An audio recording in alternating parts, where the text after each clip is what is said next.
RCB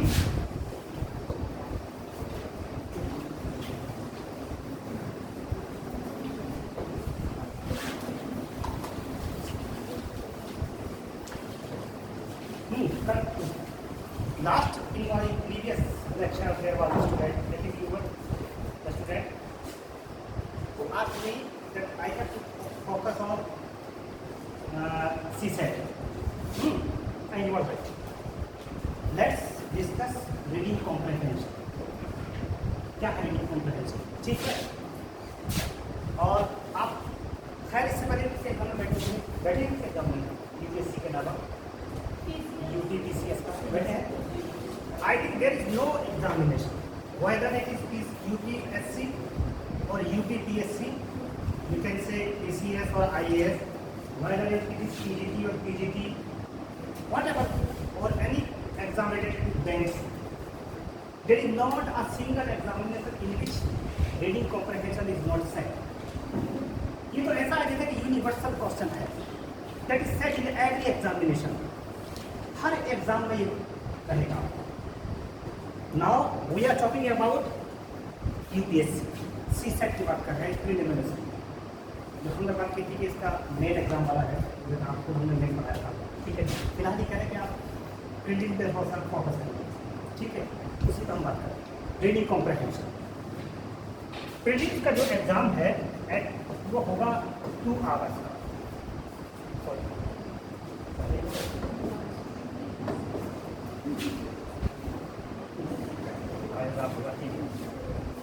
कितना हो गया? अभी तो इसकी प्रैक्टिस करनी पड़ेगी. 2 आवर्स. ठीक है, जो CSET का पेपर है 2 आवर्स का होगा, जिसमें से एक रीडिंग कॉम्प्रिहेंशन होगा. और एक ही नहीं, 2, 3, 4, 5 सकते हैं. इसमें एक सिंगल ही होगा. और इसमें से जैसे कि 2017 if you see the paper 2017 में there were I think 30 questions from simple reading comprehension. There were asked 30 questions. 30 question इससे पूछे गए थे. एंड यू कैन इमेजिन, अगर आपने ये 30 क्वेश्चन ही सॉल्व कर दिए तो यू हैव पास CSET. शायद आपको जरूरत नहीं पड़ेगी. CSET का मतलब है कि वो है पासिंग वाला, जिसकी काउंटिंग उससे पासिंग है. अगर CSET पास किया है तो आपका सर्टिफिकेट चेक होगा. दूसरा ऐसा कुछ है ना, किसी बच्चे हैं तो आप जानते होंगे. ठीक है, तो ये जो है 30 क्वेश्चन भी अगर आपने कर दिए, इवन माने आता है कि 27 + 28 करा तो आपका पासिंग हो जाएगा. ठीक, 2018 में इसी में से पूछे गए थे 26 क्वेश्चन आए थे. 2019 में इसी में से आ गए थे 20 क्वेश्चन भी आए थे. मतलब वेरी करे हैं, ऐसा फिक्स नहीं कि 100% इतने ही होंगे, एक एवरेज हम निकाल लेंगे. 2020 में लगभग 25. इन सब का एवरेज हम निकालते हैं लगभग, चाहे 21 में चले जाओ या 22 में चले जाओ, सबका एवरेज लगभग जो है आप ये समझ लीजिए कि 25 जो है क्वेश्चन एवरेज पूछ लेगी. 25 क्वेश्चन. अब इतना मेजर क्वेश्चन है, यू कांट इग्नोर इट.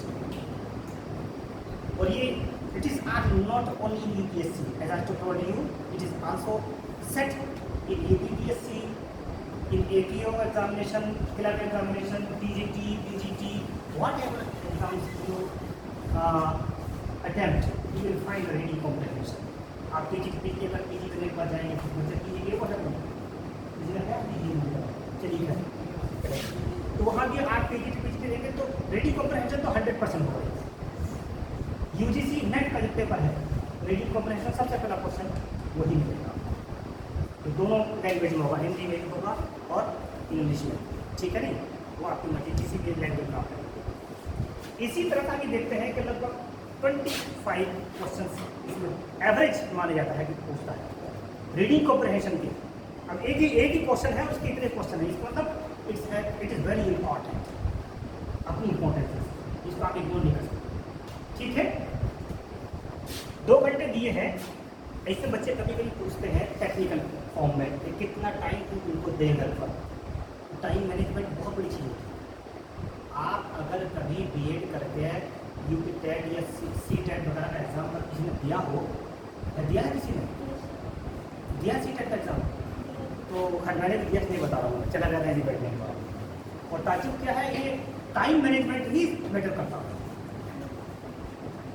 यहाँ तक कि मैं ज़्यादा एग्जाम में बैठ गया, मुझको कोई आइडिया था नहीं, वो जो प्राइमरी का एग्ज़ाम था वो मेरा क्वालिफाई नहीं हो पाया, लेकिन जो जूनियर वाला था उससे हायर वो क्वालिफाई हो गया। क्यों बताइए? ना ना बात इंग्लिश नहीं है, आंसर सही है इनका, मुझसे ये उम्मीद कर सकते हैं, कोई बात नहीं, ये मेरे ही फेवर में बात है। बात ये नहीं है, क्योंकि CSAT doesn't demand vast knowledge, CSAT भी और जो आपका क्या नाम है सीटेट वगैरह है, आपकी नॉलेज चेक नहीं करता, अंडरस्टैंडिंग चेक करता, सिर्फ अंडरस्टैंडिंग और टाइम मैनेजमेंट। जैसा कि मैंने प्राइमरी का एग्जाम दिया, मैं बता दूँ तो मुझे गया और जो मैथ के कुछ क्वेश्चन थे उन पर टाइम इतना दिया कि बाद में टाइम ही नहीं बचा। यहाँ तक कि मेरे अपने इंग्लिश के जो क्वेश्चन थे वो गलत कर रहे, क्योंकि उनके लिए 10-15 मिनट बचे सारे पेपर के लिए, घा ही उल्टा सीधा कर दिया, ठीक। लेकिन जो हायर उससे भी बड़ा पेपर था, अब मैंने एक पेपर देकर मैं समझ गया कि पेपर तो कुछ भी नहीं, हलवा है, ठीक है, इट जस्ट लाइक पढ़ी, कुछ भी नहीं है इसके अंदर, और ये मेरा क्वालिफाई हो नहीं पाया इसके मामले में। सिर्फ वजह क्या है कि मैं टाइम मैनेज नहीं कर पाया। दूसरे पेपर में बैठा और सिर्फ मैंने टाइम मैनेज किया कि कितने सेक्शन को कितना टाइम देना है, और वो कभी एक लफ्ज़ कभी पढ़ा भी नहीं उसके बारे में, वो क्वालिफाई नहीं कर। एक बात मतलब एक ऐसा मैं दे रहा हूँ आपसे, वैसे ही इसमें टाइम मैनेजमेंट बहुत बड़ा मैटर करता है। कभी कभी होता है बच्चे के 2 आवर्स में से पता था 1.5 आवर इसी में एब्जॉर्ब कर देते हैं, 1.5 घंटा इसी में गया, बाकी सब खत्म, ठीक है नहीं, वहाँ आप फेल करता हो।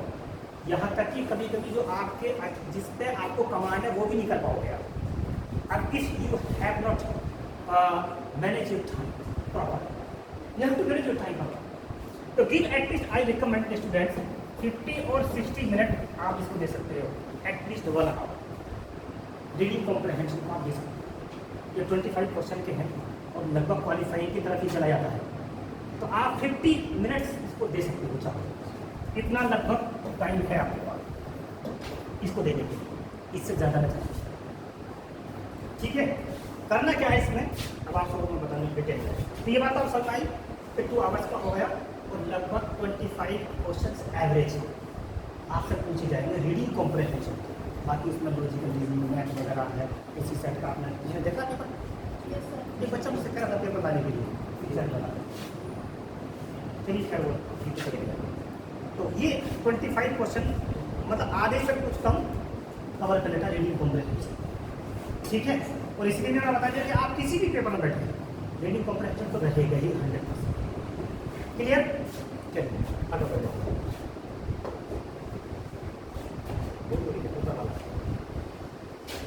आज ही लगता, ठीक है, आज ही समझ गए ना रीडिंग कॉम्प्रहेंशन।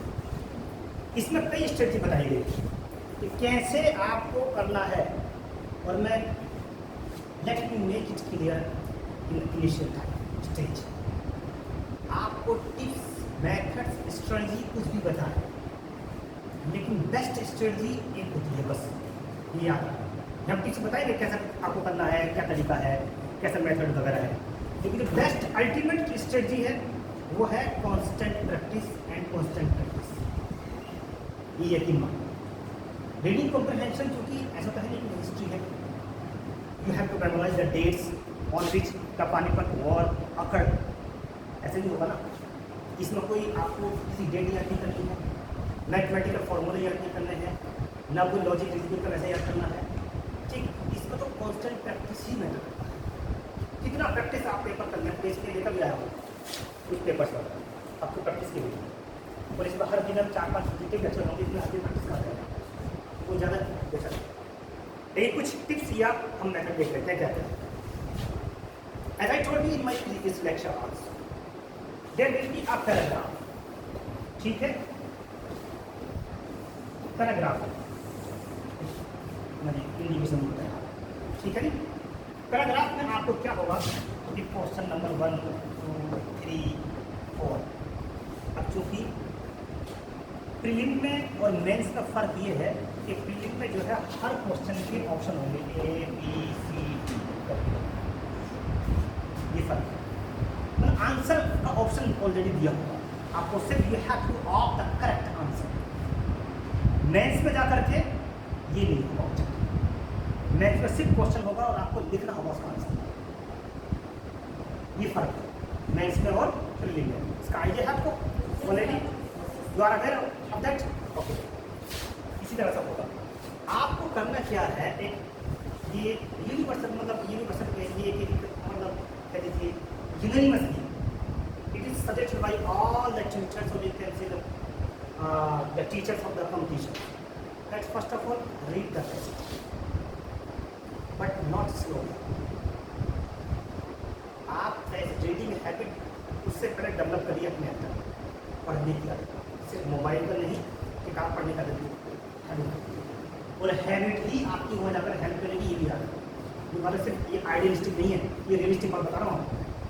रियलिस्टिक ये जिसका हैबिट है रीडिंग की, वो फिर वहाँ रीड नहीं कर पाता। रीडिंग हैबिट डेवलप करिए।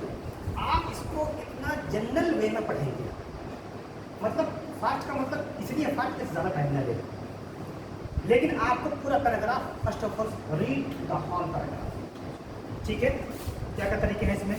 कई तरीके हैं।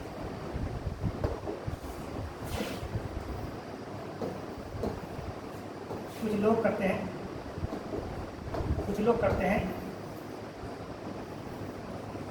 Read passage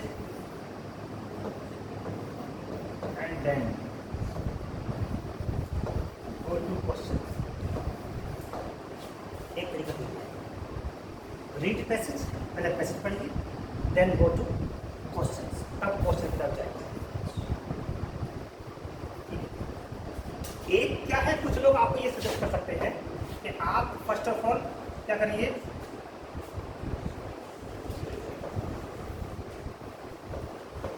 go to the question, आप पहला क्वेश्चन की तरफ जाइए एंड देन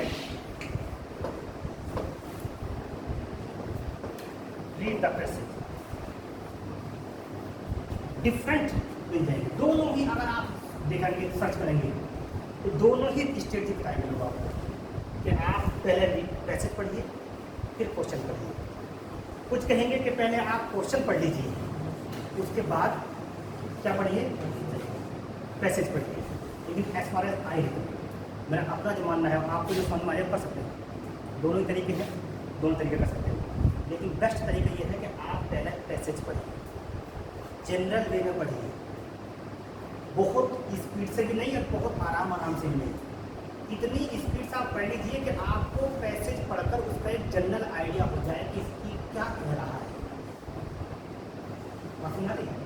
क्या कह रहा है, कहना चाहता है, सिर्फ इतना पढ़ लीजिए।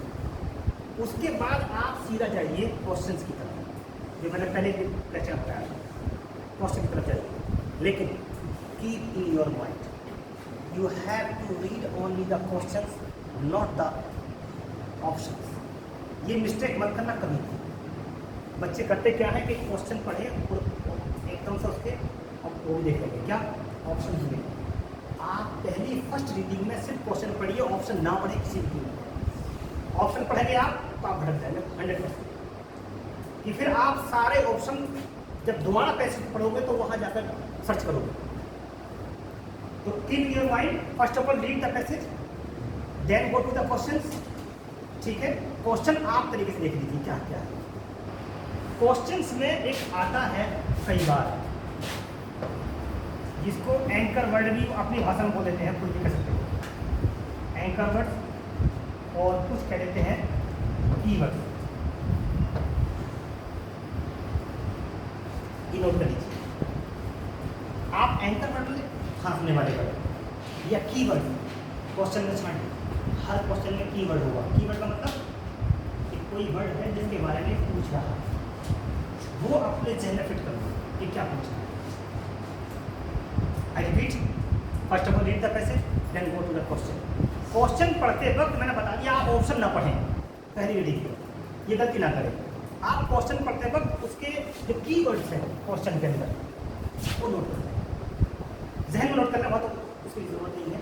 उसके बाद थोड़ा सा उसके बाद आप फिर दोबारा जाइए पैसेज पर, बात समझा ना, पैसेज पर दोबारा जाइए और आप अब थोड़ी सी स्लो रीडिंग करिए।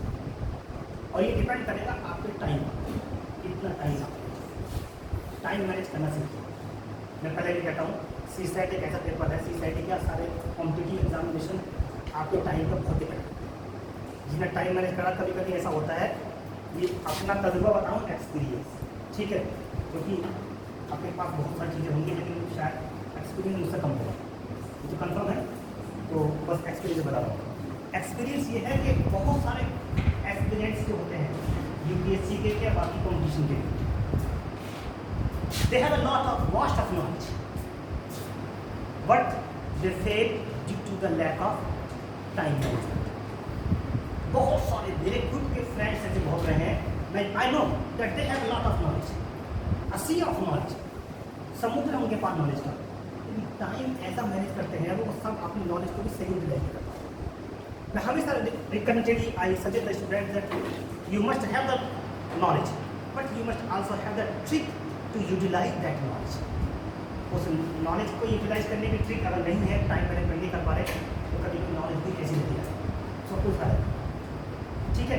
टाइम के हिसाब से मैंने बताया आपको कीवर्ड्स एंकर, ये एंकर वर्ड्स आप नोट कर लीजिए।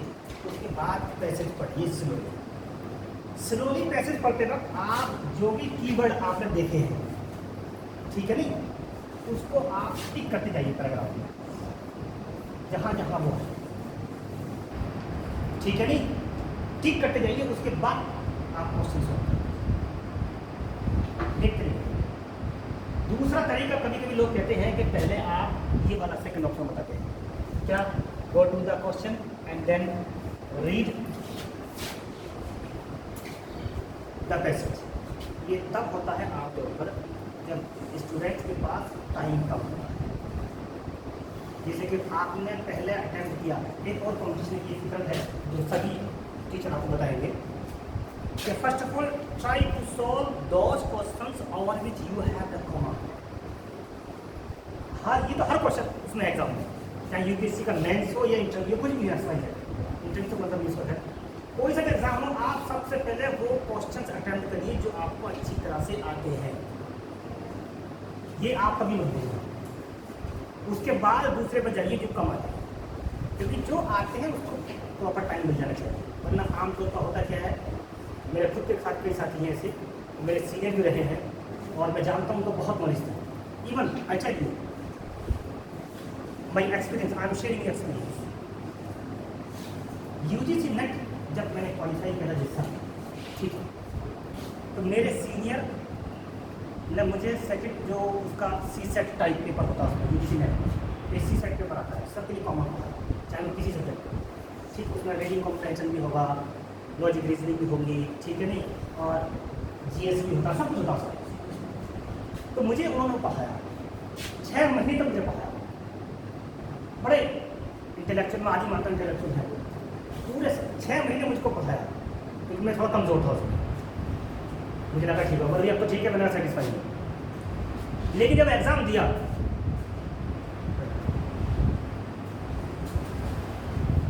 तो इसको तारीफ मत समझना, मैं फैक्ट बता रहा हूँ आपको, एक्सपीरियंस, यकीन मानना, जब एग्ज़ाम दिया, रिजल्ट आया, तो मेरे उस पेपर में 70 क्वेश्चन आए जो आज भी नेट पर अवेलेबल है, रोल नंबर बताऊँगा, चाहे चेक करें अगर चेक करना है। मेरे आए 70 मार्क्स आउट ऑफ 100, और उन साहब के आए 51 मार्क्स, जिन्होंने मुझे 6 महीने पढ़ाया था। अब मैं उनके पास में, मुझे बोले यार कितने मार्क्स आए, मुझे लगा उन्होंने पता नहीं फेल हो गया होगा पक्का, मैंने क्या, मैं तो 70 हूँ, मैं क्या करा देखो, और आपके बोले 51 पास हो गए थे, ऐसा क्यों हुआ, मैंने पूछा, तो मैं आप एक्सपीरियंस वही बात बता रहा हूँ। बोले यार बस एक मिस्टेक हो गई बस, मैंने क्या हुआ, बोले जो 8-10 क्वेश्चन मैथ के आते हैं, तो 2 घंटे में से मैंने 1 घंटे तक उन्हीं को करता था, पूरे 10 क्वेश्चन में 1 घंटा लगा, वो सारे हो भी नहीं पाए, और उसके बाद जो तुझे पढ़ाए थे मैंने आसान आसान, फिर मैं वो भी नहीं कर पाया जल्दी, एकदम मैं था ना कि आदमी नर्वस हो जाता था, अरे टाइम पर चिंता होगा, तो उल्टा सीधा यूँ कर रहा था, चल मेरी हैबिट क्या थी, मैं फ्रैंकली बताऊँ कि मैंने मैथ का मैं थोड़ा कमज़ोर था, मैंने कभी भी मैथ के क्वेश्चन अटेम्प्ट नहीं किया। I tell you frank, math के 10 क्वेश्चन मैंने यूँ ही छोड़ दिया हर बार, हर साल में 10 क्वेश्चन यूँ छोड़े और बाकी सारे करते। और उसमें 60 क्वेश्चन आते थे, 60 मतलब out of 60 you have to attempt only 50। 60 मैंने 50 कर दिए, मैंने 60 10 मैथ के निकाल दिए, बाकी 50 सोल्व कर दिए। वो पहले मैथ को सोल्व कर रहे थे। ये टाइम मैनेजमेंट है। अब हुआ क्या कि मैंने कमांड किया, आपने जो मुझे आता मैंने वो कर दिया, ओवर एक्सपर्ट होने की जरूरत नहीं, मुझे पता हो कमजोर इसमें ऑलरेडी, तो मैंने जो आता वो कर दिया। उन्होंने क्या करा कि जो नहीं आता पहले उनको करा और बिछड़ गया। अल्टीमेटली हुआ कि आखिर में सिलेक्शन मेरा होगा, मतलब नहीं हो पाया, अभी भी नहीं हो पाया, छोड़ दिया वो।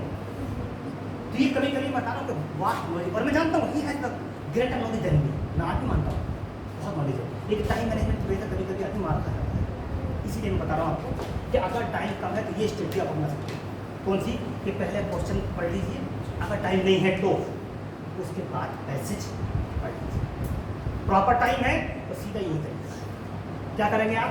पैसेज पढ़ेंगे, उसके बाद क्वेश्चन करेंगे। बात समझ आ गई? चलिए, यहाँ तो कुछ बात किसी को समझ नहीं है कुछ?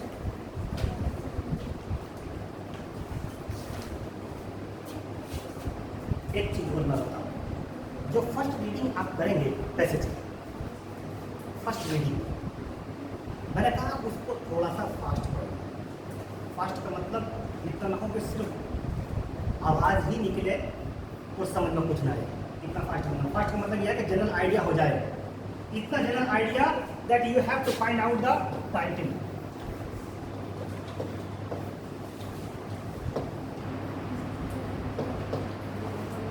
आपको इतनी तरीके से पढ़ना है इसको, जैसे कि प्रेसी राइटिंग मैंने कल डिस्कस की थी।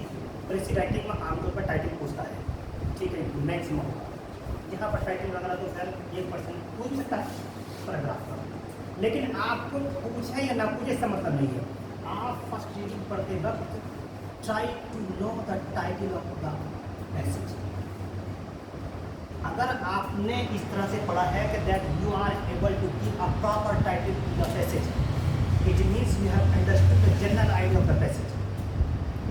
आपको ये जहन में फिट करके पढ़ना है, याद रखना कि यार मुझे जो पढ़ के इसको टाइटल देना है, किसके बारे में, किसके बारे में है, किसके बारे में, मतलब यू अंडरस्टूड, आप उसको समझिए। जैसे कि मैंने पहले बताया था, कॉम्प्रहेंशन का मतलब क्या होता है? कॉम्प्रहेंड। कॉम्प्रहेंड का मतलब है अंडरस्टैंड, समझना। हर एक क्वेश्चन जो लॉजिक रीजनिंग हो, मैथ हो या इसी सेट का reading comprehension, they have some purpose, they have some target, कोई ना कोई पर्पस होता है इन चीज़ों का। और कॉम्प्रहेंशन का जो पर्पस है वो अंडरस्टैंडिंग आपकी चेक करना होता है, ना कि आपकी knowledge. Make it clear, comprehension का पर्पस आपकी नॉलेज चेक करना नहीं है। क्या है चेक करना? अंडरस्टैंडिंग। इसीलिए क्या था कि जब ये सी सेट अप्लाई किया गया, आपको तो पता है ना, कल सी सेट नहीं था, ठीक है नहीं, ये हमारे वक्त में चेंज हुआ, मतलब आपको नहीं था, बड़ा हंगामा, मतलब बहुत प्रोटेस्ट होता था, लेकिन तैयारी थी कि सी सेट होना चाहिए, अब सब आदमी। उसमें था क्या, पहले एक तो था जीएस का पेपर, जीएस का paper, history, political science, geography, economics, history, सब कुछ हुआ करता था। और दूसरा पेपर हुआ करता था सब्जेक्टिव, जिसने हिस्ट्री किया, ये मैथ प्री की बात कम, प्री की, जिसने हिस्ट्री किया उसका हिस्ट्री होगा सिर्फ, जिसने पॉलिटिकल साइंस किया उसका सिर्फ पॉलिटिकल साइंस होगा। ये था तरीका, पता है मतलब है? खैर आपको पता है, इसलिए बता दूँगा, हो सकता दोबारा चीज़ आ जाए, नॉलेज तक पूरी चीज़ जानकारी। तो पहले ये दो पेपर हुआ करते थे, सी सेट का नहीं था पहले। सी सेट का पेपर मेरे ख्याल से 2011 से ना, हाँ, ये कोई फर्क नहीं पड़ता, 13,000 से। आप एक बात बता रहा हूँ थोड़ी सी आपको, 11 13 से मतलब सी सेट नहीं था पहले, कुल मिलाकर पहले एक था जीएस का पेपर और एक हुआ करता सब्जेक्ट का। वहाँ पर ये चीज़ फील की गई, कई बार ये देखा गया कि बच्चे कभी कभी प्री क्वालिफाई कर देते हैं, मेंस क्वालिफाई कर देते हैं, ठीक है, बहुत सारे बच्चे, लेकिन उनके अंदर पूरा रट्टू पावर जो है, वह जो पावर होती है बहुत ज़्यादा रहती है, रटने की पावर। और कभी कभी आईएएस ही बनकर अंडरस्टैंडिंग पावर रखती है।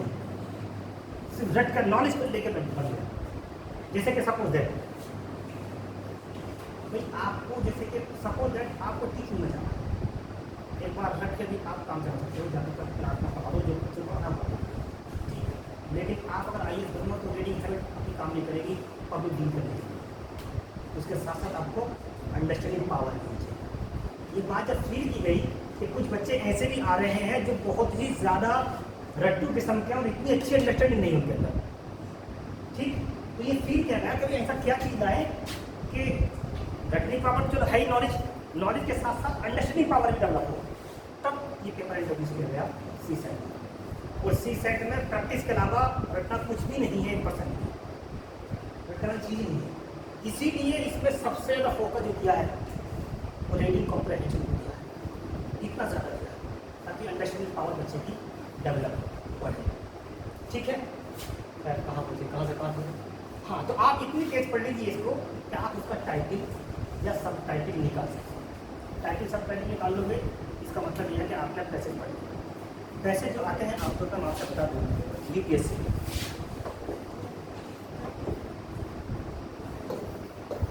में जो पेपर आते हैं, पैसेज आते हैं, एक बात मैं आपसे बताऊँ तो UPSC वाले अपना रीडिंग कॉम्प्रिहेंशन रेयरली देते हैं। इट मीन्स वो ऐसा नहीं है कि अपना कोई बना कर देते, मुश्किल से देते। आमतौर पर क्या होता है, वो जो इसकी रिपोर्ट वगैरह होती हैं, क्या नाम है, कमेटी की रिपोर्ट वगैरह होती है, इसकी कमेटी जैसे कि फॉर एग्जाम्पल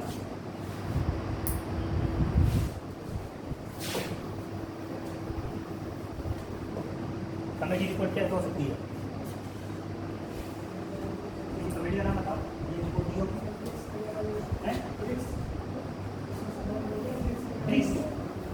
हाँ ब्रिक्स भी कह सकते हो, ये भी कमेटी, ये ना चले करके सच्चर कमेटी और तो कमेटी की नाम बताओ,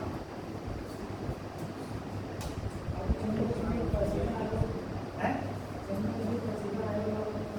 आपका परिसीमन आयोग, हाँ लिमिटेशन, ये वाली इस तरह का मेरा मकसद ये है कि आमतौर पर जो पैसेज वगैरह होते हैं वो होते हैं किसी कमेटी की रिपोर्ट में, कोई गजेट हो, गजेट भी हो सकता है, ठीक है नहीं, गजेट भी होते हैं जो गजेट लिखते हैं गवर्नमेंट। कभी कभी सुप्रीम कोर्ट के जो ऑर्डर होते हैं 15-20 पेज में, तो उसमें बड़ी कुछ इंपॉर्टेंट चीज़ होती हैं, उनको भी देखते हैं, ठीक। और इसके अलावा जो आते हैं ज़्यादातर जो आप देखेंगे किस से रिलेटेड होते हैं, ज्योग्राफी का पैसेज, ज्योग्राफी से मतलब पॉलिटी का आएगा, इकोनॉमी और साइंस टेक्नोलॉजी का, ठीक है, एनवायरनमेंट का, ठीक। अभी मेरा हाथ लिखने साइड डिजाइन कर,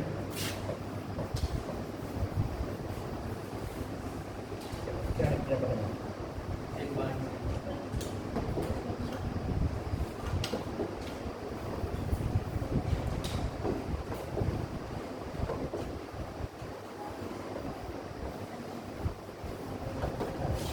एनवायरनमेंट का है, ठीक है, करंट अफेयर,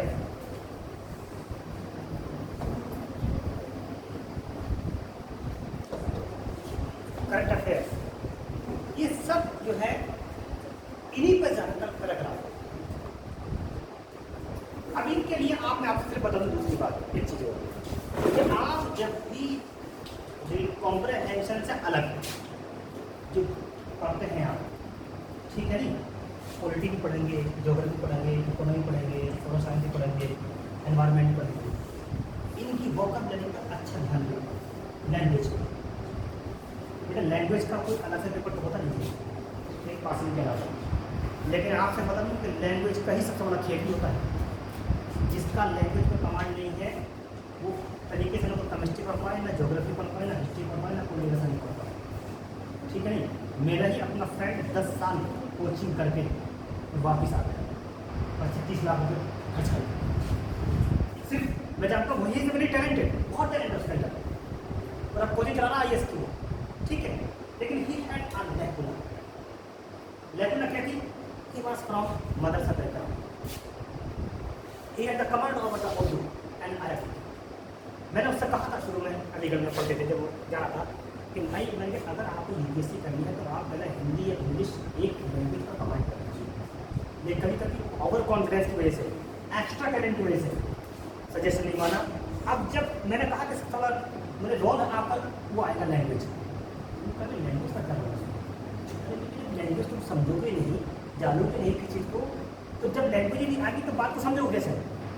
आखिर ये हुआ अपने 8-10 साल तक वो एक ही प्रॉब्लम से पूछते रहे सिर्फ। अब बता दें कि यार लैंग्वेज ही का कमांड नहीं करना। टैलेंट अभी भी बहुत है, मैं जानता हूँ, मतलब बने हुआ IAS के अलावा तब भी IAS है, कितना टैलेंट है साथ में, लेकिन लैंग्वेज पर कमांड ना होने की वजह से किसी चीज़ को कमांड नहीं करता। तो इसीलिए मैं कहता हूँ तो आप अलग से नहीं पढ़िए, नहीं कहना कि आप लैंग्वेज के लिए अलग से पढ़िए, ज्योग्राफी पढ़ना है, आप पॉलिटिकल साइंस पढ़ना है, एनवायरमेंट पढ़ना है, हिस्ट्री पढ़ना है, जो भी करंट अफेयर पढ़ना है, तो इनको पढ़ते वक्त उनकी लैंग्वेज का ध्यान रखा। अच्छे बढ़ाए तो आपको आपके पास डिक्शनरी की जरूरत नहीं है यार, मोबाइल सबके पास है, मोबाइल देखिए आपको पढ़ेगा। जितनी वोकैबुलरी स्ट्रांग होगी आपकी, जितना लैंग्वेज का कमांड होगा, तो रीडिंग कॉम्प्रिहेंशन आज तो आपके लिए हल वक्त है, कुछ भी नहीं होता। इसीलिए रीडिंग कॉम्प्रिहेंशन में आमतौर पर जो बच्चे उसके होते हैं इंग्लिश मीडियम वाले, वो बच्चे यहाँ ज़्यादा अच्छा कर जाते हैं, क्योंकि उनके लिए जो वोकैबुलरी की प्रॉब्लम नहीं होती, वर्ड मीनिंग की प्रॉब्लम नहीं होती, उनके लिए एक जनरल है। हालांकि हिंदी में क्या है, दोनों चीज़ें में आएगा, लेकिन हिंदी में भी ऐसी हिंदी होगी कि आपको लगेगा इंग्लिश अच्छी उससे। सही बता रहा हूँ मैं, हिंदी का मतलब नहीं हिंदी आसान होगी। और जो बच्चे थोड़ा इंग्लिश से टच में ज़्यादा रखते हैं, वो इंग्लिश में ही समझ पाते, हिंदी समझ ही नहीं पाते, आती नहीं समझ में। और एक चीज़ और है, इंग्लिश से इसलिए नहीं कर सकते कि आप अगर इंग्लिश चाहोगे भी कि हम हिंदी वाला करें, ये इंग्लिश पर फोकस ना करें, तो कहाँ तक बचेगा इंग्लिश से? यार कंपलसरी भी पढ़नी है आपको आगे चलकर, हर चीज़ का कमांड करना। बस क्लियर है? हाँ, तो मैं ये कह रहा था जो पैसेज आएंगे सेट करें उसमें एग्जाम में, तो वो आम तौर पर जो होंगे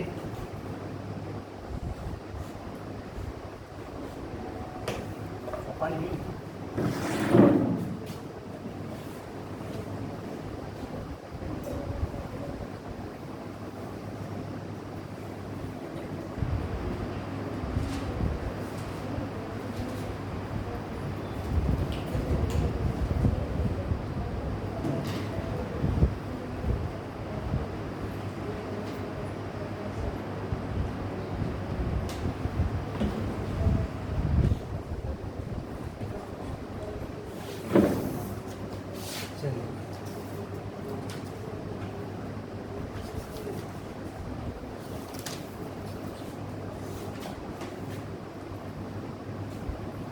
अब एक चीज़ करंट अफेयर के मैं टॉपिक की बात करता हूँ। करंट अफेयर का मतलब ये है, ये आने के लिए किस तरह कैसे आएगा। कभी कभी कुछ topic they have attacks point होता है, जैसे कि आपके दौर में, हमारे दौर में जब हम पढ़ा करते थे करंट अफेयर वगैरह, तो एक टॉपिक बहुत ज़्यादा इम्पोर्टेंट रहा करता था, हमेशा पढ़ाया करते थे टीचर्स। तो क्या था? दहेज प्रथा, डॉरी सिस्टम। आज उसका क्या हो गया, वो उर्दू पे गया जवाब, लेकिन अब उसको कोई पूछता नहीं, अभी पढ़ा जाता है। ऐसे ही आपको देखना है कौन सी चीज़ कहाँ है। करंट अफेयर का मतलब क्या है कि अगर आप इस वक्त तैयार करेंगे, आप डिमोनेटाइजेशन को देखोगे, जरूर देखना चाहिए, उसी कुछ रिपोर्ट्स पढ़नी चाहिए, न्यूज़ पेपर से पढ़ो, द हिंदू अखबार से पढ़ो, टाइम्स ऑफ इंडिया से पढ़ो, ठीक है नहीं, यह न्यूज़ बता है demonetisation. It had a very drastic effect on the society, समाज पर बहुत बुरा असर पड़ा। इकोनॉमिक ही ज़्यादा पड़ा, पॉलिटिकल तो क्या पड़ा, ठीक है। कोविड का इसके ऊपर जा सकता है, डिमोनेटाइजेशन पड़ सकता है, प्रोटेस्ट हर कोने में चल रहा है आजकल, कोई फार्म में प्रोटेस्ट है, तो कोई अग्निपथ प्रोटेस्ट है, तो कभी कोई पथ प्रोटेस्ट है, ठीक है नहीं। इसका राइजिंग प्राइसेस, कीमतें इस वक्त बहुत ज़्यादा बढ़ रही है, ठीक है नहीं। तो इन टॉपिक को आप जब जनरल पढ़ते वक्त अपने जहन में कहीं अगर रखा हो, you must keep all these topics, whatever is going on in society must be kept in your mind and you must read keeping in your mind all these occurrences in the society. समाज में जो भी चीज़ें ताकत हो रही हैं, घटित हो रही हैं, उन सबको पढ़ते वक्त इन चीज़ों का ध्यान रखा। और कभी कभी जैसे कि आपको जो टॉपिक चल रहे हैं वो आया तो उसको और ध्यान से पढ़ो, मतलब आपको अपने सेट करना है जहन अभी आई है के लिए किस चीज़ रहेगी। क्योंकि एक कहा जाता है वैसे भी यूपीएससी के बारे में, यूपीएससी के बारे में कभी कभी कहा जाता है कि क्या पढ़ना है, ठीक है नहीं, इससे ज़्यादा जरूरी है क्या नहीं पढ़ना है। भाई पढ़ना क्या है, इसके लिए दुनिया की लाइब्रेरी पढ़ लीजिए, आप जो पढ़ना चाहिए। जैसे मैं खुद कभी अलीगढ़ पहली बार गया तो मुझे देखा रही यार तू भी लाइब्रेरी, अरे इंग्लिश की सारी किताब पढ़ डालूंगा यार, नेट वगैरह क्या कर ही नहीं हो। लेकिन जब पढ़ते पढ़ते देखा इतनी किताबें घर लिया था मैंने, एक बार अपने क्या नाम हॉस्टल में अपने रूम में तमाम बुक इकट्ठी कर दी। अब इकट्ठी तो करनी खाली वो आसान है, लेकिन पढ़ना भी तो कैसे पढ़ना।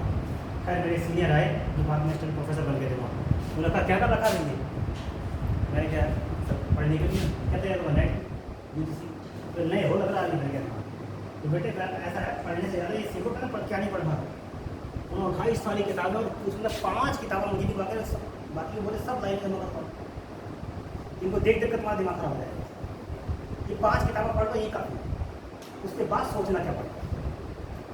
तो यानी कि ट्रैश फालतू कचरा ना पड़ा करे, आपको फोकस करना चाहिए किस चीज़ पर पढ़ना है। आप मतलब किसी चीज़ को देखते आप वीडियो अगर देख रहे हैं वीडियो ठीक है, एक साहब जैसे देखते क्या नाम है क्राइम पेट्रोल बहुत ज़्यादा देखते हैं, दूसरे साहब आए मतलब कि मोबाइल बहुत बढ़िया है, तो हाँ बस मोबाइल बढ़िया होना चाहिए, बस मैं चाहता हूँ ऐसा मोबाइल हो जिसमें क्राइम पेट्रोल में गोली चलने के बाद टाँ टाँ आनी चाहिए। बोले यार ये मतलब ये ऐसा है आगे तो तुम्हारे पर्पस पर डिपेंड करता है, तो मोबाइल को किस पर्पस से इस्तेमाल करते हैं, मकसद क्या है, कि गोली की टाइटाई सुनना है खाली इसमें कुछ और भी देखना है। साहब उनको एक असर पड़ा कि तब से लेकर आज तक 1 साल हो गया मैंने क्राइम पेट्रोल देखते हुए नहीं देखा। मुझे लगा कि हम कर रहा हूँ यार बिना फालतू में, ठीक है आप वो भी देख लीजिए, लेकिन कितना टाइम देना उतना समझिए, 24 घंटे उसी पढ़ना वो भी ठीक नहीं है ना। इसीलिए जब आप पढ़ रहे हो तो आप ये देखिए कि करंट में क्या चल रहा है, क्या चीज़ मेरी यूपीएससी में काम करेगी ज़्यादा है, आप उस सब फोकस ज़्यादा करिए, फालतू बकवास से न्यूज़ पेपर पढ़ना अच्छा है, लेकिन न्यूज़ पेपर का टाइम कितना देंगे, ड्यू टाइम पे देंगे, 1 घंटा 2 घंटा 10 घंटा। अब किसी ने कहा कि न्यूज़ पेपर पढ़ना जरूरी है, मस्ट है, मैं जानता हूँ, reading news paper is must for you, आपके लिए न्यूज़ पेपर पढ़ना मस्ट है, और पढ़ोगे जब भी फायदा ही करेगा, लेकिन 10 घंटा पढ़ा लेंगे तो फायदा करेगा नुकसान करेगा, बजाय फायदे को नुकसान करना करेगा, उसको ओवरडोज हो जाएगा, उसको तो टाइम सब है। तो ऐसे करंट अफेयर पर आप टॉपिक जो चल रहे हैं सोसाइटी में वो आप देखते रहिए और उन्हीं पर ज़्यादा, ठीक है, ये बात क्या बोलूँ।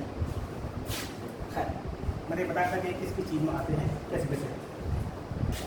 अब कुछ एक चीज़ मैं और बताना चाह रहा हूँ और फिर मैं आपको बता देता हूँ किस टाइप के क्वेश्चन ज़्यादातर आते हैं, ये बस एक बात और बता दूँ, उसके बाद मैं दूँगा आपको पेपर्स। देखिए 10 पेज का मतलब है दोनों पेज करके आप वो कराते हैं, एक मॉडल डेवलपमेंट कराऊंगा।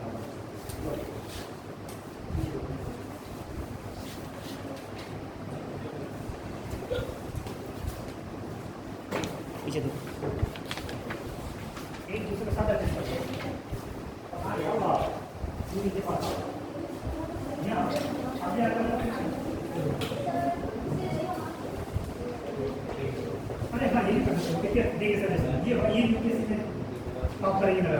इसको हाफ ही कर लीजिए तो है ये, ठीक है, हाफ कर लो, काट लो, सही है, 2 है ना, हाफ कर लीजिए तो ले लीजिए। लेकिन एक टाइम पढ़ाऊंगा तो एक ही बात है बेटा, पढ़ाया तो एक ही जगह टाइम पे, खास फायदा नहीं करेगा, देख कर लीजिए चाहो तो करेंगे, बहुत देखना है थोड़ा सा।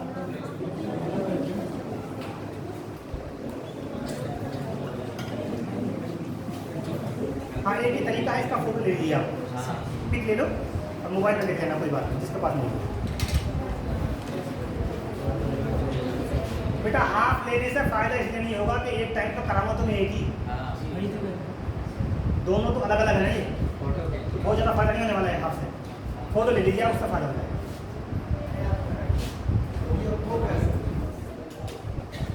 हो गया, बैठ।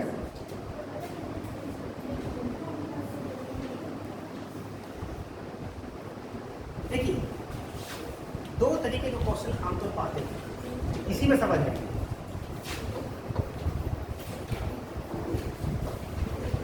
इन्फ्रेंस का दूसरा है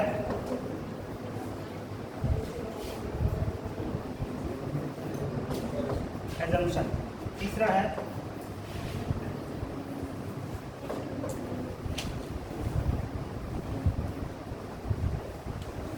लॉजिकल कंक्लूजन। ठीक है, एक तो ये है। दूसरा आता है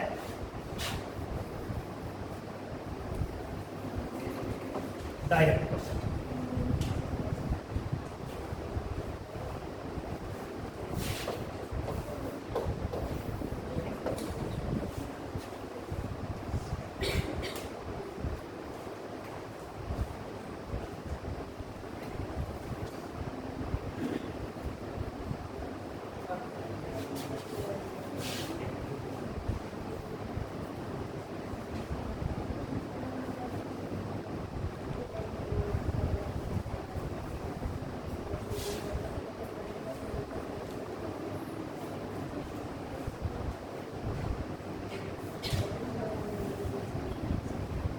राइटिंग स्किल में बोला भाई की सबसे बड़ी प्रॉब्लम आ रही है, बताऊँ आपसे मैं जो रिसेंटली देख रहा हूँ बच्चों के अंदर, वो सबसे बड़ी प्रॉब्लम बच्चों के अंदर आई है कि राइटिंग स्किल बिल्कुल डेड होती जा रही है। ऐसा लिखते हैं यकीन मानना कि यकीन नहीं होता कि एक हाई स्कूल इंटरव्यू का है। ऐसा लगता है जैसे कि पास एक दो का बच्चा लिखता है, वो अजीब से वो बना कर आई वेरी सरप्राइज।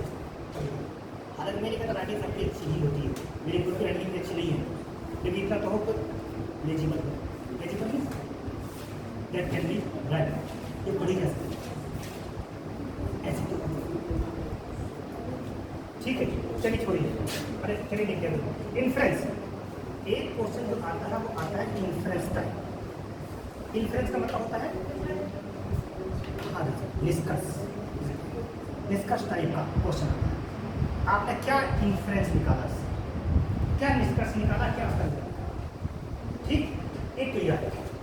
दूसरा assumption. Assumption means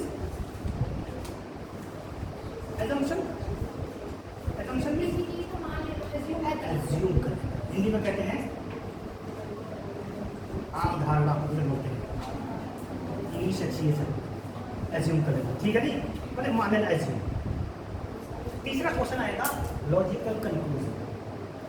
logical conclusion में आप ये चीज़ आकर पढ़िए, तो मैं आपसे बता दूँ ये जो लॉजिकल कंक्लूजन वाली चीज़ है ये आमतौर पर चाइना से ज़्यादा इम्पोर्ट की गई है, वहाँ इस तरह के क्वेश्चन सेट किए गए और तब से ही जो है यूजीसी नेट वगैरह में ऑब्जेक्टिव पेपर कर दिया है।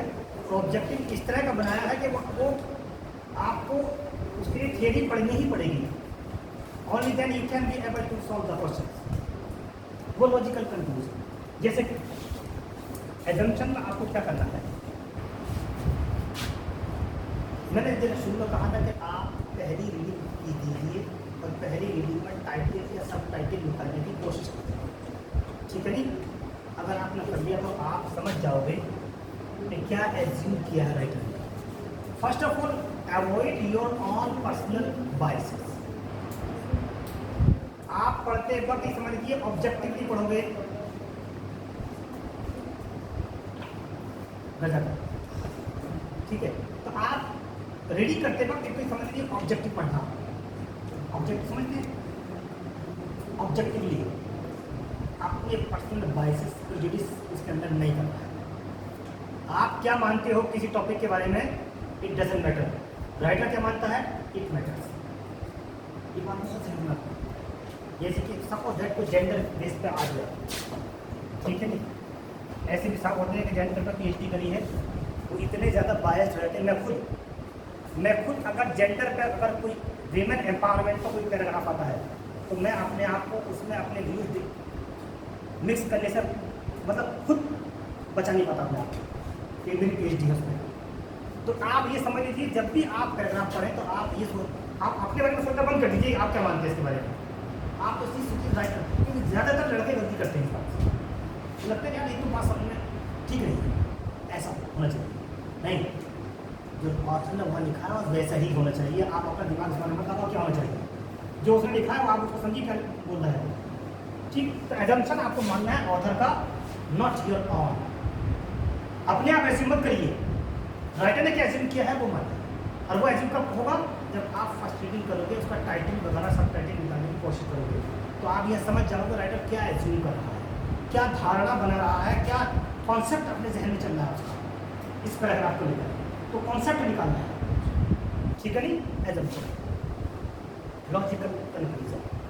ये क्वेश्चन अब ज़्यादा ट्रेंड में आ गए लॉजिकल कंक्लूजन के, जो कभी पहले नहीं आया। लॉजिकल कंक्लूजन में क्या है, कैसा आते हैं, कभी कभी ऐसा होता है एक क्वेश्चन का ABCD क्वेश्चन क्या आएगा, only one, only two, both, neither one, not two, या फर्स्ट या सेकेंड एक देखो। यहाँ क्या है आपका जो एक मेथड होती है, जब मैं बताऊँ मुझे अगले लेक्चर में, नॉलेज बेस्ड, एक नॉलेज बेस्ड मेथड होती है, KVM कह सकते हो। एक होती है एलिमिनेशन बेस्ड मेथड, EVM कह सकते हो। एक होती है एजम्पशन बेस्ड मेथड, ठीक है नहीं। तो इसमें जो है नॉलेज बेस्ड मेथड है वो करेगी, आप डिपेंड करेगी। एलिमिनेशन जो मेथड होती है, एलिमिनेशन करते हैं एलिमिनेट करना, निकाल देना। निकालने का मतलब क्या होता है आमतौर पर कि जब आप 4 ऑप्शन पढ़ते हैं तो 4 ऑप्शन में आप एक तरीका ये भी होता है कि आप ऑप्शन पढ़िए और आप ये समझ लीजिए कि सही कौन सा है। ये बात अगर आपकी समझ में नहीं आ रही तो आप ये समझना शुरू कर दो गलत कौन से है, एलिमिनेट करो, गलत निकालो। तो ये जहन फिट कर लीजिए गलत कौन से ऊपर, ये तो हो नहीं सकता तो काट दो, ये भी नहीं हो सकता, उसको एलिमिनेट करते हैं, बाहर निकाल देना। ये तरीके होते हैं उसको सॉल्व करने के, ठीक है नहीं। तो अब आपको एलिमिनेशन मेथड में एक चीज़ निकल कर आएगी, कभी कभी 2 बार आता जाती है कि या तो ये ठीक है या तो ये ठीक है, ठीक है नहीं। तो वहाँ पर ADM मेथड आ जाएगी। ADM का मतलब है एप्रोप्रिएट बेस्ड मेथड, या इन दोनों में कौन सा एप्रोप्रिएट। ये सब चीज़ें एक टेक्निक, एक टिप्स है, ट्रिक्स है। मैंने बताया था पहले ही, जो अल्टीमेट मेथड है वो क्या है, कांस्टेंट प्रैक्टिस। इसमें जो इस तरह का जो क्वेश्चन होगा लॉजिकल कंक्लूजन क्या निकल कर आएगा, उसमें ये मेथड जो होती है ना, एलिमिनेशन मेथड, वो एप्रोप्रिएट मेथड, ये काम नहीं है। उसमें knowledge method, if you have understood the passage properly only then you will be able to give the correct answer, otherwise don't think that you are able to give the correct answer. Is that clear? अगर आपने उसका general idea नहीं माना कि किस बारे में passage है, क्या बता रहा है टाइटल देने में, अगर आप एबल नहीं हैं तो बड़ा मुश्किल है, ठीक है नहीं। तो उसमें ये चीज़ फिर नॉलेज पर करेगी आपने कितना पैराग्राफ समझा है। इसीलिए यूपीएससी वाले सेट करने वाले देखते रहते हैं कि बच्चा कहाँ चीज़ों को रटना शुरू कर दिया है। जब रटना शुरू करेगा वो पैटर्न चेंज कर देते हैं। आपने कभी यूपीएससी का नेट का पेपर दिया नहीं किसी ने, ठीक है नहीं, ऑब्जेक्टिव पेपर आता है, लेकिन ऑब्जेक्टिव ऐसा आएगा कि आपको लगेगा कि यार ऑब्जेक्टिव ना होता, लिखने का होता अच्छा होता, बड़ा अजीब और गरीब सा, मतलब एक एक पूरे पेज पे एक ही क्वेश्चन, पूरे पेज पर सिर्फ एक क्वेश्चन, और सब जगह पे सब ठीक है, कभी लेना सारे गलत है, अजीब सा कंफ्यूजन कर रखा दिमाग में, ठीक है नहीं। तो वहाँ पर ये चीज़ें ज़्यादा बढ़ गई है, ये वाली चीज़ ये पहले नहीं हुआ करती। पहले जो क्वेश्चन आया करते थे वो आया डायरेक्ट, मानिए क्वेश्चन पेपर में आया अकबर, सॉरी क्या नाम बाबर came in India, ठीक है नहीं? He conquered, he fought the first battle in 1524 कितना? 1526 26 का पानीपत का तो कौन सा था? हाँ 1526 में था पानीपत का ही आया। अब डायरेक्ट क्वेश्चन क्या होगा? इसमें डायरेक्ट क्वेश्चन क्या आएगा वो ये होगा कि when did the Panipat battle occur? Panipat का बैटल कब? ये डायरेक्ट क्वेश्चन आप सीधा दोबारा जाएंगे डेट देखने में लिखते। ये हो गया डायरेक्ट मैटर, ठीक है नहीं? Who won the battle of Panipat? किसने जीता पानीपत का युद्ध? तो आप सीधा जाओगे देखोगे कौन था वो? बाबर।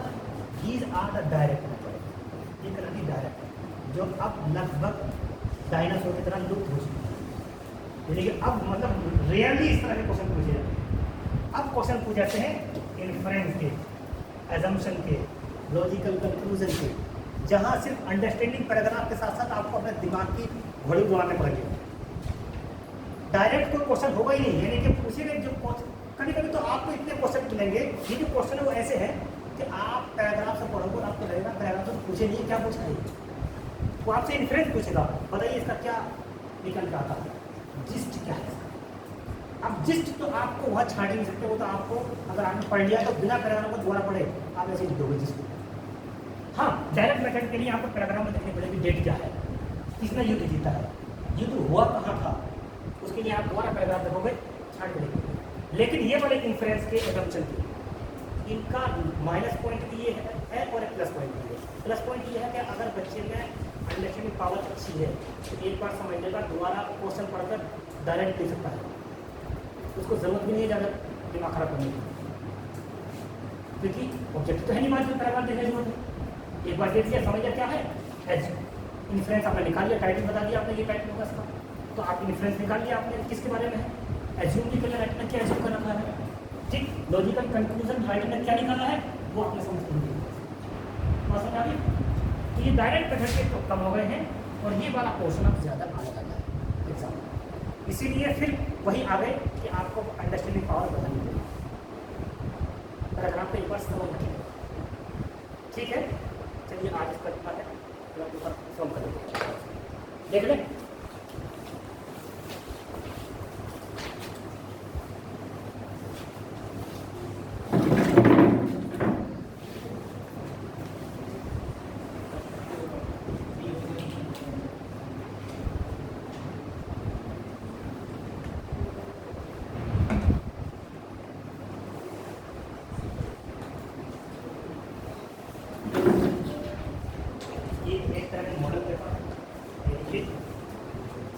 बिल्कुल सेम कंडीशन में स्टैंडर्ड थोड़ा सा may be differ standard differ का मतलब मे बी कुछ लिटिल टफ हो इसके मुकाबले, ठीक है। लेकिन क्योंकि आप पहले समझ तो लीजिए टफ का जवाब नहीं, ठीक है। एक तरीका यही होगा एकदम ऐसे ही पैराग्राफ दिया होगा और उसमें 4 क्वेश्चन या 5 क्वेश्चन होंगे और इसमें 4 या 5 ऑप्शन होंगे, ठीक है। पढ़िए तो misfortune of human being may be divided, इंसान का जो बैड लक है मिसफॉर्च्यून से उसको हम डिवाइड कर सकते हैं into 2 classes, into 2 categories. 2 category, क्या कैटेगरी है? फर्स्ट पहली कैटेगरी है दोस्त वो इन्फ्लिक्टेड, यानी कि वो वाले दोस्त का मतलब मिसफॉर्च्यून, वो बैड लक, वो दुर्भाग्य इंसान के। इन्फ्लिक्टेड जो उस पर इन्फ्लिक्टेड माने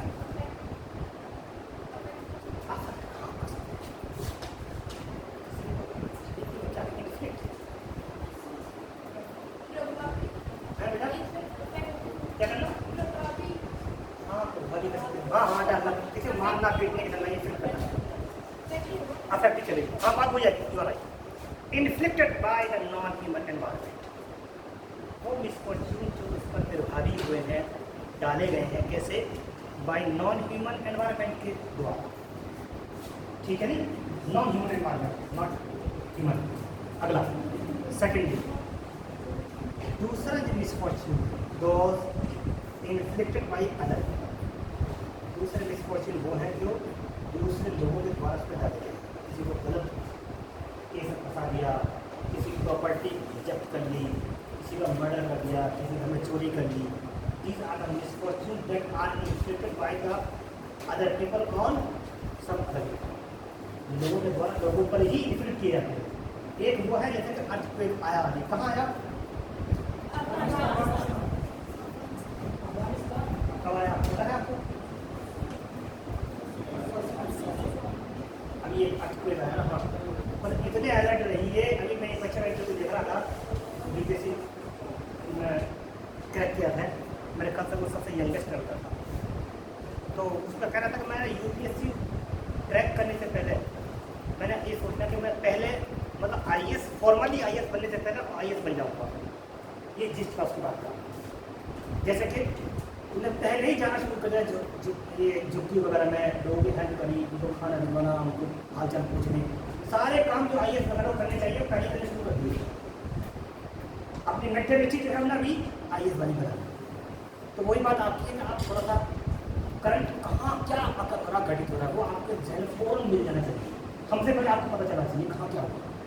हिंदुस्तान के दुनिया के किस कोने में कोई मेजर इवेंट अगर हुई है तो आपको फौरन पता चलनी चाहिए। But as mankind has progressed, जैसे इंसानियत आगे बढ़ी है, मानवता इन नॉलेज में एंड टेक्निक में, टेक्निक का मतलब टेक्नोलॉजी। द सेकेंड क्लास, दूसरी जो क्लास है, has become continually increasing percentage of the top. Second class has become हो चुकी है कंटिन्यूअली, लगातार इंक्रीजिंग बढ़ती गई है परसेंटेज उसकी ऑफ द टोटल। टोटल क्या है? टोटल आपको क्या है टोटल? मतलब those misfortunes inflicted by the non-human environment and those misfortunes inflicted by the on the people by other people. एक तो नॉन ह्यूमन एनवायरनमेंट द्वारा जो मिसफॉर्च्यून डाले गए हैं और एक इंसानों के द्वारा, इन दोनों का टोटल मिलाकर के सेकंड कैटेगरी वाला जो मिसफॉर्च्यून है वो ज़्यादा बढ़ रहा है। और समझा कि यही बात समझ में नहीं। अच्छा, इन ऑल्डन टाइम्स पुराने ज़माने में families भूखमरी for example was due to natural causes। ये क्या था?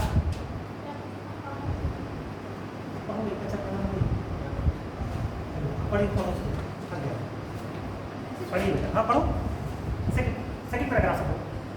In olden times, famine, for example, was due to natural causes, and also people did their best to combat it.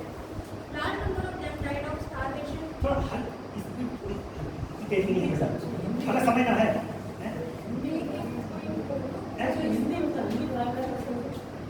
नहीं, मैं आपसे पढ़ने की बात कर रहा हूँ, मैं दोबारा पढ़ूंगा। In olden times, हाँ, पुराने ज़माने में famine, फॉर एग्जाम्पल मिसाल के तौर पर फैमाइन जो है भूखमरी was due to natural causes. ये थी किसकी वजह से?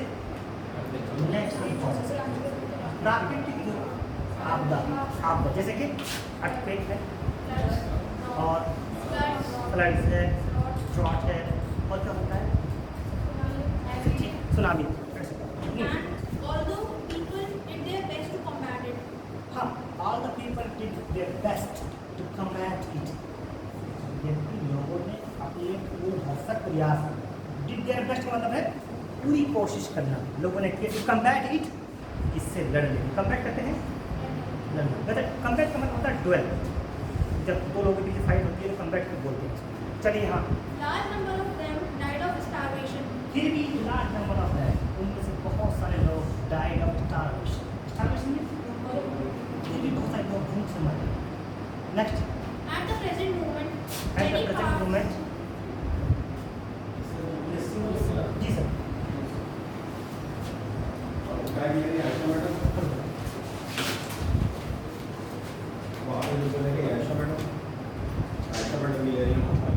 एनडीओ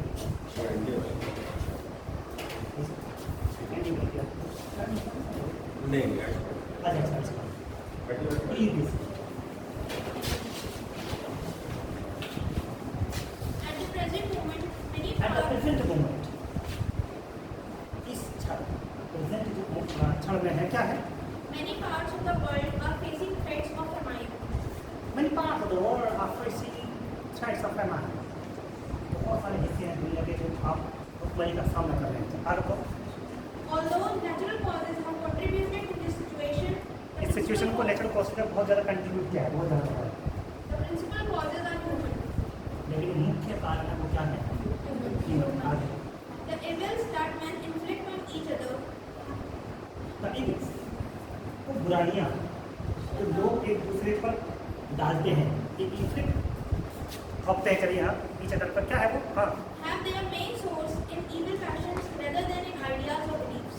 उनका जो मेन सोर्स है वो क्या है? बुरे पैशन, जज्बात है, इसके मुकाबले आइडियाज या बिलीव्स की बातों का पैशनेट हो गए लोग। ठीक है, बढ़िया। नाउ क्वेश्चन पढ़िए। अकॉर्डिंग टू द ऑथर के हिसाब से misfortunes of human being can be divided into two. Simple है, कोई बात नहीं है, वैसे अगला है the first misfortune is that inflicted by. चलिए, second misfortune is that caused bye.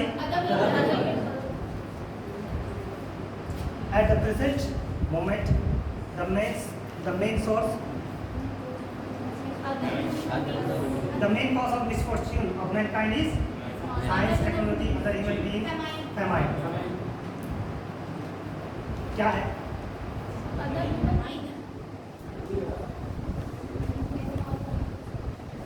आप सही से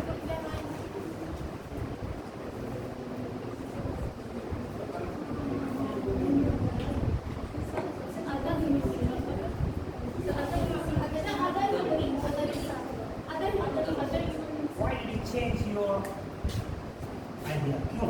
अगर ये लिखा उसमें ये लिखा ना, देखो many parts of the world are facing threats of famine.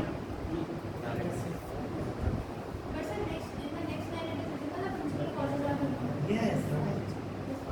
यहाँ जो पूछ रहा है, he is asking the cause, not the root. famine तो famine नहीं पूछ रहा, famine की वजह पूछ रहा है भाई, उसका cause पूछ रहा है, और आप उसी को बता रहे हो। famine का मतलब क्या है? यही तो है, ये पूछ रहा है कि famine की वजह क्या है। तो famine की वजह क्या है? आज की तारीख में अगर ह्यूमन बीइंग ज़्यादा है, ना कि non human environment.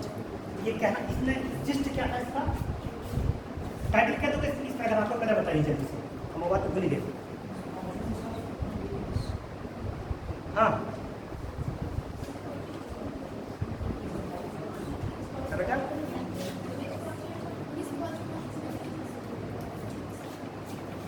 मिसफॉर्च्यून्स of human being, आप मेरे हिसाब से ये लिखिए अदर ह्यूमन बीइंग्स डैश लगाकर the main cause of misfortune.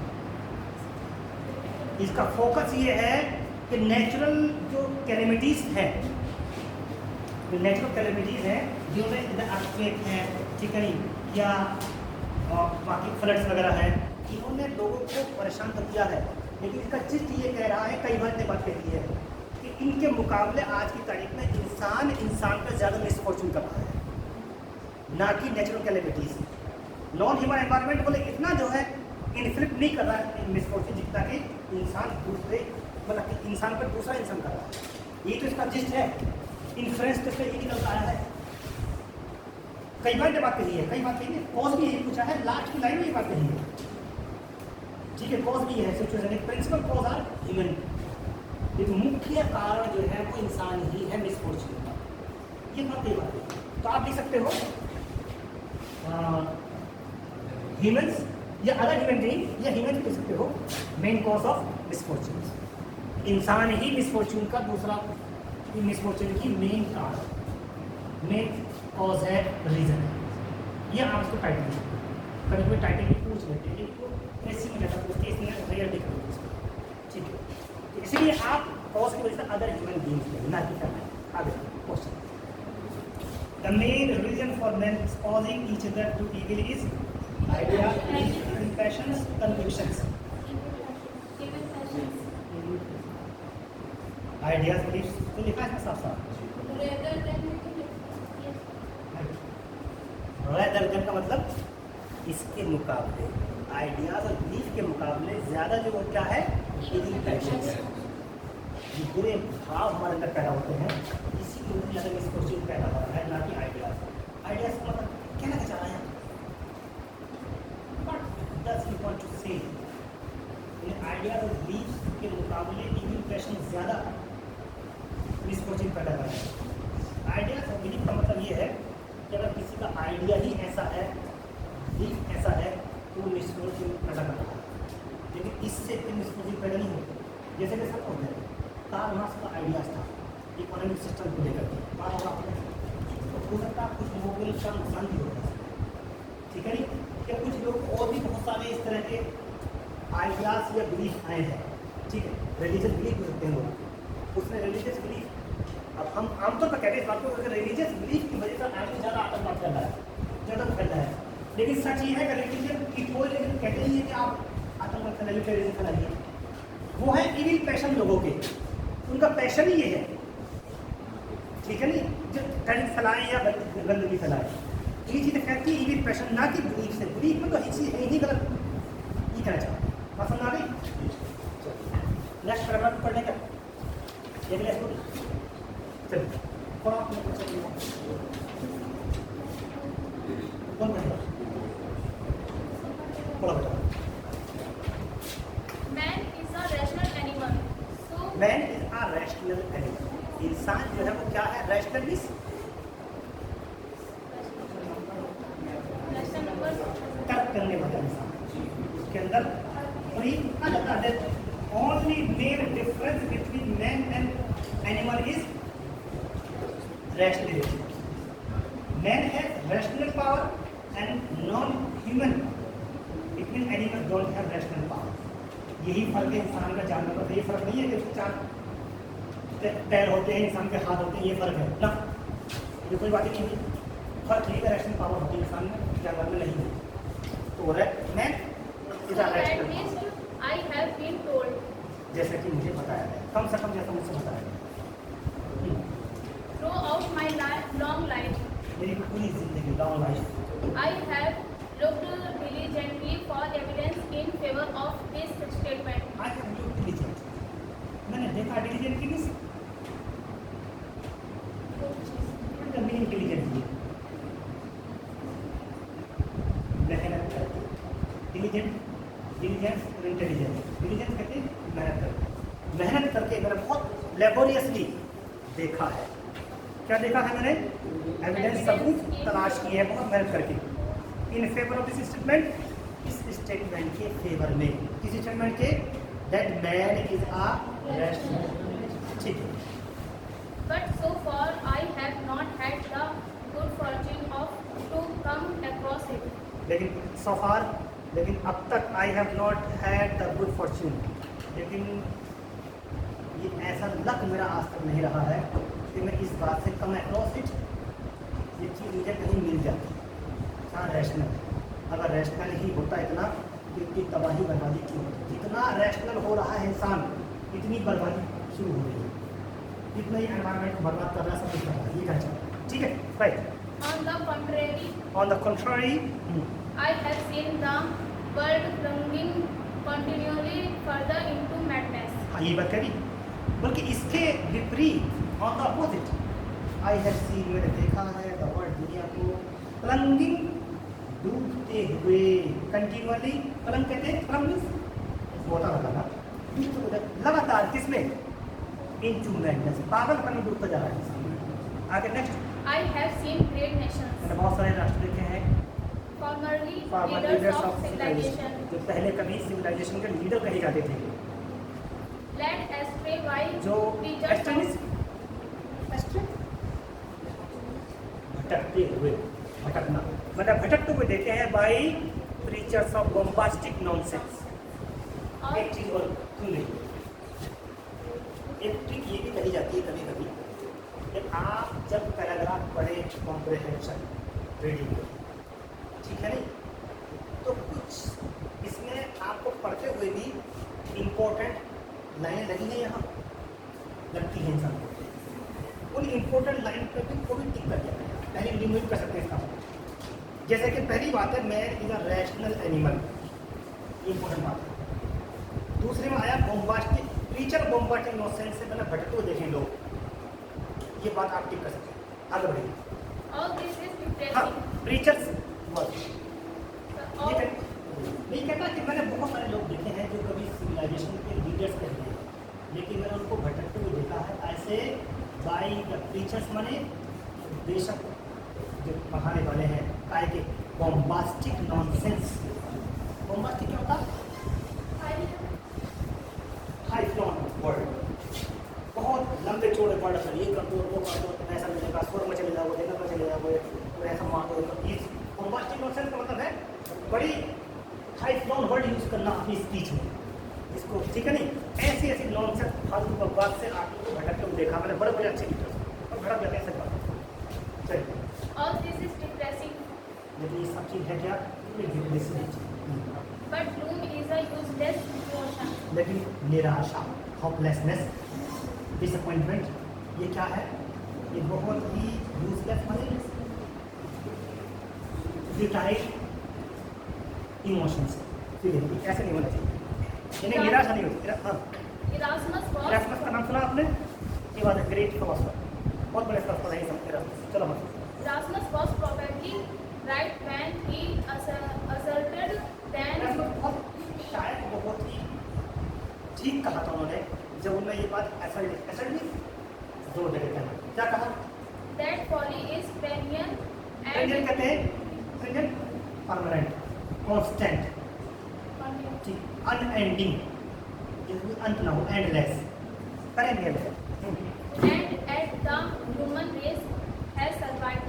और फिर भी लेकिन इसके बावजूद भी इंसानियत जो है सरवाइव की है, यानी चलती रही है। इंसान इतना ज़्यादा फोली, मतलब मूर्खता भी रही है इंसान के अंदर, लेकिन फिर भी इंसानियत चलती रही। तो folly क्या है? फोली, फुलिश बना, फोली माने मूर्खता, फुलिश मूर्ख, फुलिश है एडजेक्टिव और फोली है नाउन।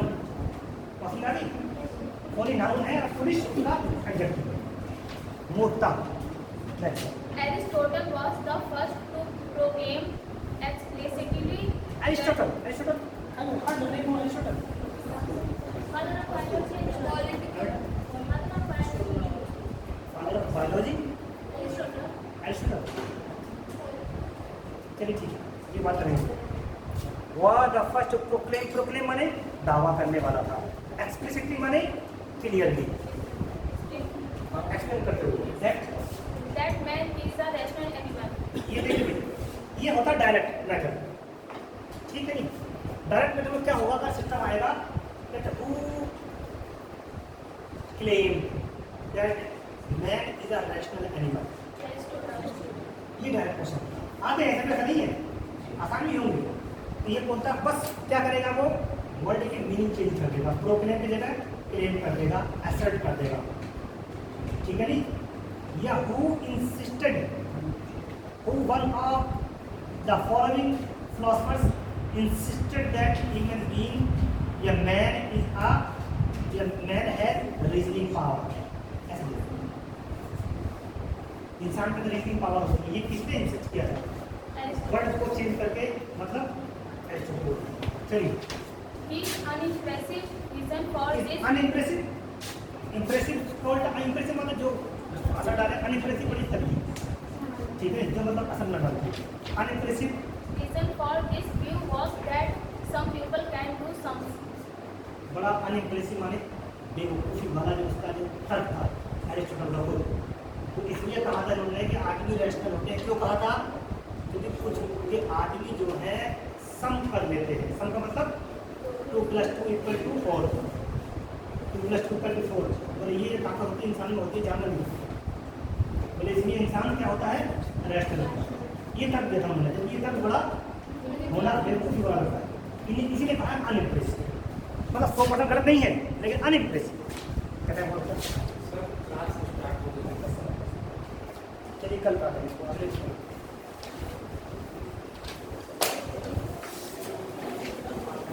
हाँ हाँ हाँ, लास्ट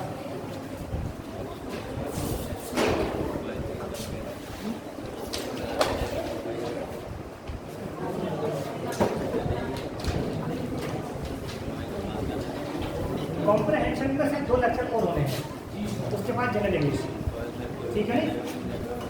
और इसी में हम चाहें आपके 8-10 ये करा दें, फिर उसके बाद लास्ट में प्रीवियस ईयर के पेपर्स आए हैं